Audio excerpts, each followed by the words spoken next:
नमस्कार। ना इधर ना उधर, सीधे मुद्दे पर नजर। क्या है आज की खबर, आप देखना शुरू कर चुके हैं न्यूज 18 आपके पुनीत के साथ।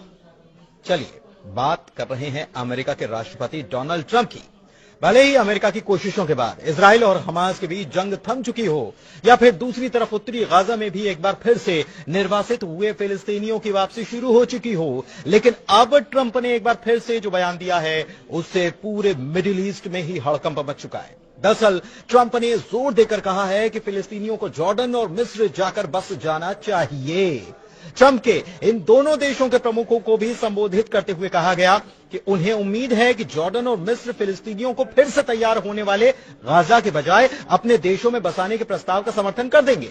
हालांकि ट्रंप की तरफ से दिए गए इस बयान से ना तो दोनों देश इत्तेफाक रख रहे हैं और ना ही फिलिस्तीन के लोग। हां, इजराइल के दक्षिणपंथी नेताओं को जरूर कहा जा रहा है कि ट्रंप का यह बयान रास आ रहा है। सबसे बड़ी बात यह है कि ट्रंप ने यह बयान देते हुए अमेरिका की तरफ से जॉर्डन और मिस्र को दी जाने वाली मदद की दुहाई तक दे डाली है और कॉन्फिडेंस दिखाते हुए कहा है कि वे ऐसा ही करने वाले हैं क्योंकि हम उनके लिए बहुत कुछ करते हैं और वे ऐसा करने वाले हैं। व्हाइट हाउस के ओवल ऑफिस में फोटो सेशन के दौरान ट्रंप ने यह बात दोहराई है। जी हां, दोहराई, क्योंकि इसके पहले भी वो ये कह चुके हैं।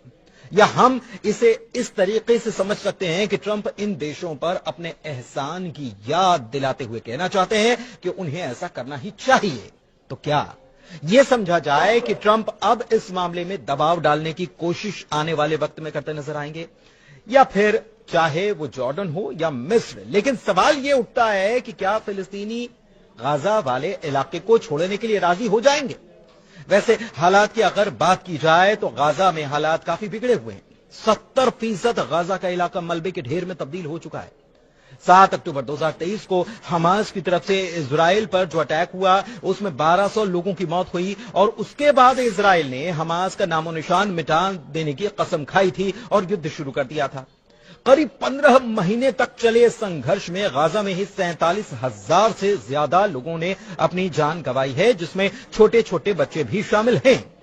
दूसरी तरफ गाजा में स्कूल से लेकर अस्पताल तक सब तबाह बर्बाद हो गया। ऐसे में गाजा उजड़ा है, वीरान है। तो क्या फिर भी गाजा में लोग लौटना चाहते हैं? इसका जवाब है हां। लोगों ने क्या कहा यह आपको हम जरूर बताएंगे, लेकिन उसके पहले ट्रंप के बयान को समझते हैं। फिलिस्तीनी नेतृत्व संयुक्त राष्ट्र और क्षेत्र में अमेरिकी सहयोगियों के प्रस्ताव के व्यापक विरोध के बावजूद डोनाल्ड ट्रंप ने दोहराते हुए कहा है कि बड़ी संख्या में फिलिस्तीनियों को गाजा छोड़कर मिस्र या जॉर्डन चले जाना चाहिए। पत्रकारों ने जब उनसे सवाल किया तो उनका कहना था कि वो गाजा के फिलिस्तीनियों को ऐसे क्षेत्र में लाना चाहेंगे जहां पर वो बिना किसी व्यवधान, क्रांति और हिंसा के रह पाएं। हालांकि यह साफ है कि मौजूदा अमेरिका नीति और अंतर्राष्ट्रीय कानून भी इसकी इजाजत देता नहीं है, लेकिन अब पूरा अरब इजराइल और फिलिस्तीन के बीच चल रहे संघर्ष के समाधान के लिए इस सुझाव को खारिज कर रहा है, जबकि इजरायली दक्षिणपंथियों ने कहीं न कहीं इसे स्वीकार किया या उनको यह रास आ रहा है। बताएं कि ट्रंप जल्द ही अपने इजरायली समकक्ष यानी कि वहां के प्रधानमंत्री बेंजामिन नेतन्याहू से मुलाकात करने वाले हैं। ट्रंप के अमेरिका की कमान संभालने के बाद किसी राष्ट्राध्यक्ष की उनसे पहली मुलाकात होगी। ट्रंप का कहना है कि जब गाजा पट्टी पर नजर डाल दी जाती है तो यहां के हालात भी नजर आते हैं और ये बताते हैं कि कई सालों से ये किसी नर्क से कम नहीं है।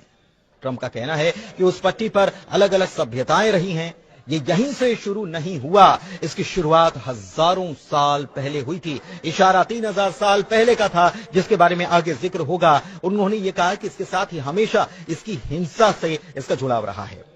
आप ऐसे क्षेत्र में रहने वाले लोगों को पा सकते हैं जो बहुत अधिक सुरक्षित हैं, शायद बहुत बेहतर हैं और शायद बहुत अधिक आरामदायक है। इतना ही नहीं, ट्रंप की तरफ से यह भी दावा किया गया कि रविवार को मिस्र के राष्ट्रपति अब्देल फतह अल सीसी और जॉर्डन के राजा अब्दुल्ला से उन्होंने बात की थी और जोर देकर कहा था कि सहमति इस पर बन जाए, सहमत हो जाएंगे। हालांकि आपको बताएं कि अम्मान और काहिरा दोनों अब तक इस बात पर अड़े हैं कि ट्रंप का सुझाव गैर स्टार्टर है। मिस्र की मीडिया में मंगलवार को जो खबरें आई उसमें यह दावा किया गया था कि सीसी ने ट्रंप से बात ही नहीं की। उधर गाजा की बात करें तो यहां का 70% बुनियादी ढांचा मटिया मेट हो चुका है। 2.3 मिलियन आबादी गहरे संकट में। 15 महीनों में 47,000 लोगों की मौत हो चुकी है और 90% लोगों को अपने घरों से विस्थापित होना पड़ा है। लेकिन उसके बाद भी हाल में जब इजराइल ने इस इलाके की बात की जाए तो हाल में जब इजराइल ने इस इलाके में प्रवेश करने के लिए, उत्तरी गाजा के इलाके में प्रवेश करने के लिए नेट्जारिम कॉरिडोर को खोला तो यहां से हजारों की तादाद में लोग फिर से अपने घरों की ओर लौटते नजर आए।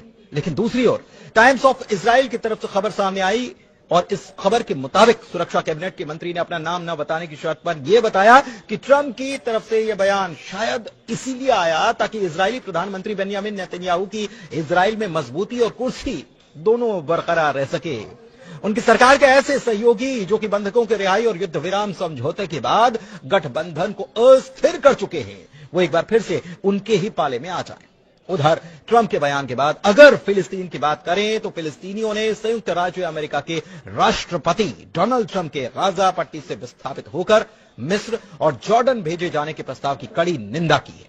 वो कह रहे हैं कि हम इस बात पर जोर देते हैं कि फिलिस्तीनी लोग कभी भी अपनी जमीन या अपने पवित्र स्थानों को छोड़ेंगे नहीं और हम 1948 और 67 की आपदाओं की पुनरावृत्ति की अनुमति भी नहीं देंगे। हम लोग दृढ़ रहेंगे, अपनी मातृभूमि नहीं छोड़ेंगे। लेकिन दूसरी तरफ इजरायली मीडिया ने बताया है कि मध्यस्थों ने युद्ध विराम वार्ता के दूसरे चरण पर शुरुआती काम शुरू कर दिया है, जो मार्च की शुरुआत में लागू होने वाला है। समझौते के महत्वपूर्ण अगले चरण के दौरान इजराइल के गाजा से पूरी तरह से हटने की उम्मीद है और हमास के निशस्त्रीकरण की उम्मीद है, लेकिन इसे लेकर जानकारियां कुछ साफ नहीं है। वैसे इससे पहले आपको याद होगा कि कुछ वक्त पहले इजराइल की तरफ से एक मैप जारी किया गया था और इजराइल के मैप से अरब देशों के हुक्मरानों के जिस्म में आग सी लग गई। इजराइल के इस प्लान से ऐसा भी नहीं कि अरब मुल्क पहले से अनजान थे, लेकिन अब तो उसने मैप जारी करके खुलेआम ग्रेटर इजराइल बनाने का ऐलान कर दिया है। दरअसल इजरायली शासन की तरफ से अरब मुल्कों को मैसेज देते हुए एक मैप जारी किया गया जिसमें लेबनान, जॉर्डन, सीरिया, इराक, फिलिस्तीन, मिस्र और यहां तक कि सऊदी अरब तक के इलाकों को शामिल किया गया है। इस पूरे प्लानिंग का नाम है the greater Israel plan. Israel के विदेश मंत्रालय ने सोशल मीडिया पर एक पुराना नक्शा जारी किया और यह कहा कि वो इजराइल को ग्रेटर इजराइल बनाने के लिए प्रतिबद्ध हैं।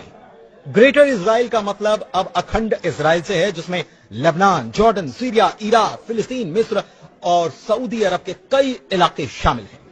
इजराइल के विदेश मंत्रालय का यह कहना है कि आज से 3000 साल पहले इस भूखंड पर यहूदी साम्राज्य का शासन था और ट्रंप की तरफ से भी हजारों साल पहले की जब बात की गई तो उनका इशारा